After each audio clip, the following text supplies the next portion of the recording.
नमस्कार। अपने वीडियो की श्रृंखला में हम संवाद पर बात कर रहे हैं। तो यम नचिकेता संवाद की बात चल रही थी।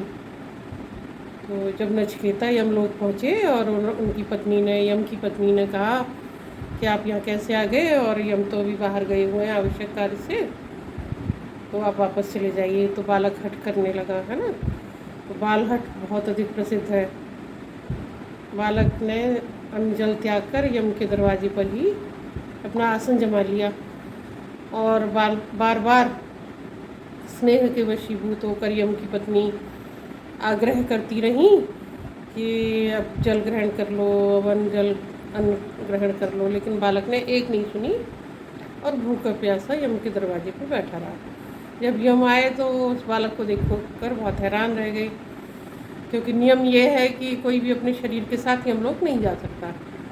उन्होंने बालक का परिचय पूछा और फिर कारण जानना चाहा अपने लोक में आने का।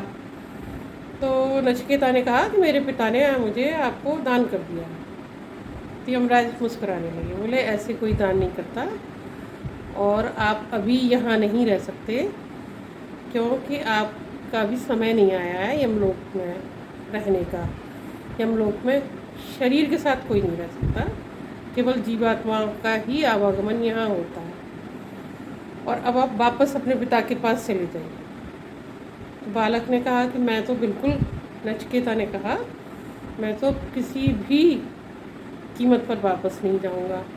तो यमलोक ने मैं रहने की जिद के आगे यमराज ने बहुत सारे प्रलोभन देने प्रारंभ किए। उन्होंने कहा मैं तुम्हें कोई भी 3 वरदान दूंगा और तुम उनमें वरदानों में कुछ भी मांग सकते हो और यहाँ से लौट जाओ। तो फिर नचिकेता तैयार हो गई और 3 प्रश्न पूछे। पहला प्रश्न कि मृत्यु का रहस्य क्या है।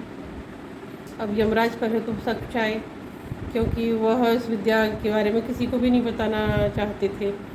लेकिन नचिकेता की जिद के आगे उन्हें नतमस्तक होना पड़ा। तो फिर उन्होंने नचिकेता को मृत्यु का जो रहस्य बताया है वह कठोपनिषद में हमें मिलता है, और बहुत डिटेल में है सारी बातें। आत्मा की स्थिति कैसी होती है मृत्यु के बाद, पंच महाभूतों से बना हुआ शरीर हमारा धरती पर ही छूट जाता है, और फिर इसके जितने भी तत्व हैं 5 तत्व वापस पंच महाभूतों में ही मिल जाते हैं, विलीन हो जाते हैं। और सूक्ष्म शरीर के रूप में सूक्ष्म शरीर को साथ लेकर कोई भी जीवात्मा यमलोक की यात्रा करती है। फिर अपने अपने कर्मों के अनुसार उसका अगली यात्रा का निर्धारण होता है। तो पूरा विस्तृत विवरण यम ने नचिकेता को बताया। तो ये हमें कठोपनिषद और इसका कुछ अंश केनोपनिषद में भी प्राप्त होता है। अब अगले वीडियो में अगले संवाद पर बात करेंगे। तब तक के लिए आप सभी का धन्यवाद।